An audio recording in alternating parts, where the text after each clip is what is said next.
Di tanah Jawa yang penuh dengan misteri dan kesaktian, lahirlah sebuah kerajaan besar yang akan mengubah sejarah, Kerajaan Mataram Islam. Namun, di awal berdirinya, ada satu kekuatan besar yang menolak untuk tunduk. Inilah kisah tragis tentang cinta, pengkhianatan, dan takdir. Legenda Ki Ageng Mangir. Selamat datang kembali di channel kami. Hari ini kita akan menyelami salah satu cerita paling dramatis dari Babat Tanah Jawi. Sebuah kisah yang menjadi fondasi dari kekuasaan Mataram. Jadi, siapkan diri kalian karena kita akan menjelajahi dunia para satria sakti dan intrik politik istana. Jauh di masa lalu, di perbatasan wilayah Mataram, berdiri sebuah daerah perdikan yang makmur dan mandiri bernama Mangir.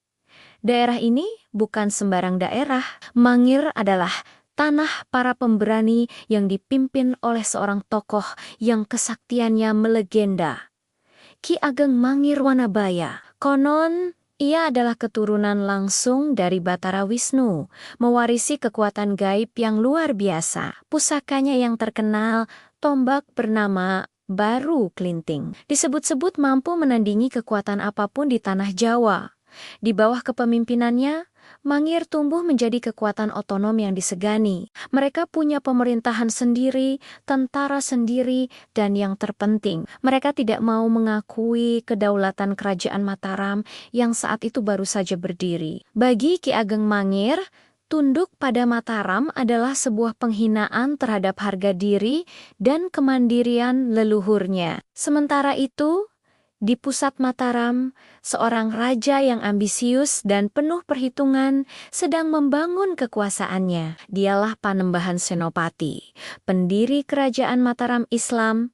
Senopati memiliki visi untuk menyatukan seluruh tanah Jawa di bawah satu panji. Namun, ada satu duri dalam daging yang terus mengganggunya, pembangkangan Ki Ageng Mangir. Panembahan Senopati tahu betul bahwa menaklukkan Mangir dengan kekuatan militer adalah hal yang nyaris mustahil. Kesaktian Ki Ageng Mangir dan pasukannya terlalu tangguh untuk ditembus. Setiap upaya penyerangan selalu berakhir dengan kegagalan. Senopati sadar, untuk mengalahkan lawan yang tak terkalahkan oleh senjata, ia harus menggunakan senjata lain yang lebih tajam, yaitu tipu muslihat. Di tengah kegelisahannya, sebuah ide licik mulai terbentuk di benak sang raja. Ia memanggil putri kesayangannya, seorang gadis yang tidak hanya cantik jelita, tetapi juga mahir dalam seni tari dan memiliki kecerdasan yang tajam.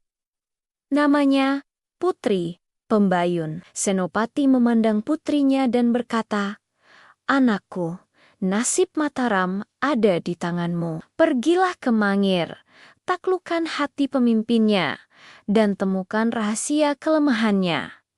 Ini adalah tugas yang berat. Putri Pembayun harus meninggalkan kemewahan istana, menyamar menjadi seorang rakyat jelata, seorang penari ledek, atau penari keliling. Ia akan memimpin sebuah rombongan seni dan berkelana hingga tiba di jantung pertahanan musuh ayahnya. Meskipun hatinya berat, sebagai seorang putri yang berbakti, Pembayun menyanggupi tugas tersebut. Ia tahu ini adalah pengorbanan terbesar yang harus ia lakukan demi kebesaran negaranya. Dengan menyembunyikan identitas kerajaannya, rombongan tari pimpinan Putri Pembayun pun memulai perjalanannya. Mereka tampil dari satu desa ke desa lain, menyebarkan pesona keindahan tari mereka, dan perlahan tapi pasti, nama mereka semakin dikenal. Kabar tentang adanya rombongan penari ledek dengan seorang primadona yang luar biasa cantik akhirnya sampai ke telinga Ki Ageng Mangir. Penasaran? Ki Ageng Mangir mengundang rombongan itu untuk tampil di hadapannya di pusat kekuasaan Mangir. Malam itu, di bawah cahaya rembulan dan obor, Putri Pembayun menari. Setiap gerakannya memancarkan keanggunan, setiap lirikan matanya penuh pesona. Ki Ageng Mangir, sang penguasa perkasa yang tak pernah gentar menghadapi ribuan prajurit, kini terpaku tak berdaya. Hatinya yang sekeras baja luluh oleh keindahan tarian sang penari misterius.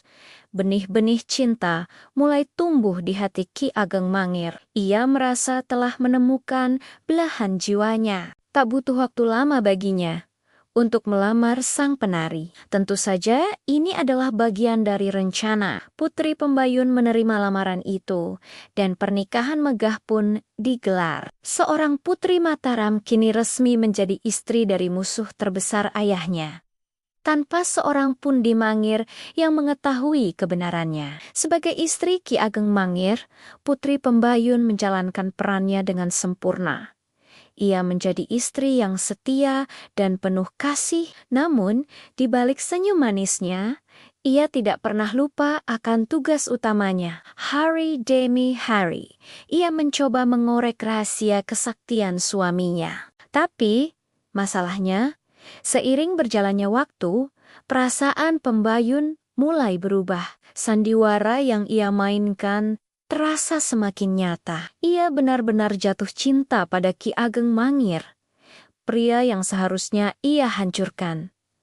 Konflik batin menyiksanya. Di satu sisi, ada baktinya kepada ayah dan negaranya. Di sisi lain, ada cintanya yang tulus kepada suaminya, pria yang memperlakukannya dengan begitu lembut dan penuh cinta. Situasi menjadi semakin rumit ketika Putri Pembayun menyadari bahwa ia tengah mengandung buah cintanya dengan Ki Ageng Mangir. Anak dalam kandungannya menjadi titik balik. Pembayun tidak bisa lagi hidup dalam kebohongan. Ia harus mengakhiri sandiwara ini, apapun risikonya. Suatu malam, dengan hati yang hancur, ia memberanikan diri untuk mengakui segalanya. Ia menceritakan siapa dirinya sebenarnya, bahwa ia adalah putri dari Panembahan Senopati, dan tujuannya datang ke Mangir adalah untuk menghancurkannya.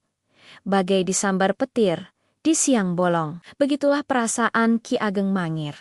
Dunia seakan runtuh di hadapannya. Wanita yang sangat ia cintai, ibu dari calon anaknya, ternyata adalah mata-mata dari musuh bebuyutannya. Kemarahan, kekecewaan, dan rasa dikhianati berkecamuk di dalam dadanya. Ia bisa saja menghukum Pembayun saat itu juga, namun cinta yang telah berakar begitu dalam ternyata lebih kuat dari amarahnya. Melihat air mata istrinya dan memikirkan nasib anak yang belum lahir, hati Ki Ageng Mangir melunak. Putri Pembayun kemudian memohon padanya. Ia meyakinkan suaminya untuk pergi ke Mataram, bukan sebagai taklukan, tetapi sebagai menantu yang datang untuk menghormati mertuanya. Ia melukiskan masa depan yang damai untuk anak mereka. Hidup terhormat di lingkungan keraton. Istilahnya adalah sungkem atau bersujud sebagai tanda hormat kepada orang yang lebih tua. Setelah melalui pertimbangan yang berat, Ki Ageng Mangir setuju. Ia akan datang ke Mataram untuk menemui Panembahan Senopati. Cintanya pada istri dan calon anaknya telah mengalahkan ego dan harga dirinya sebagai penguasa Mangir. Namun, ia tetap membawa pusaka andalannya, tombak baru kelinting, yang diselipkan di pinggangnya sebagai bentuk kewaspadaan. Tibalah hari yang menentukan itu. Diiringi oleh para pengikut setianya, Ki Ageng Mangir tiba di gerbang keraton Mataram. Ia disambut Sioleala seorang tamu agung. Ia diantar menuju Paseban, tempat raja menerima tamu, di mana Panembahan Senopati telah menunggunya. Duduk di atas sebuah dampar atau singgasana yang di depannya terdapat sebuah batu pipih bernama Watu Gilang. Sesuai adat, untuk menunjukkan rasa hormat, seorang menantu harus bersujud di kaki mertuanya. Ki Ageng Mangir pun maju, melepaskan segala atribut kebesarannya, dan perlahan-lahan menundukkan tubuhnya untuk melakukan sungkem di hadapan Panembahan Senopati. Saat kepalanya tepat berada di atas Watu Gilang, itulah momen yang ditanggu-tanggu oleh sang Raja Mataram. Dengan gerakan secepat Kilat, Panembahan Senopati menjambak rambut Ki Ageng Mangir dan menghantamkan kepalanya sekuat tenaga ke Watu Gilang. Seketika, pemimpin sakti dari Mangir itu tewas di tempat. Kesaktiannya tak mampu melindunginya dari sebuah pengkhianatan yang terencana sempurna. Para pengikut Mangir yang menyaksikan kejadian itu tak bisa berbuat apa-apa. Mereka telah masuk ke dalam perangkap. Dengan tewasnya Ki Ageng Mangir, berakhirlah perlawanan dari Mangir. Wilayah itu pun secara resmi menjadi bagian dari kekuasaan Kerajaan Mataram.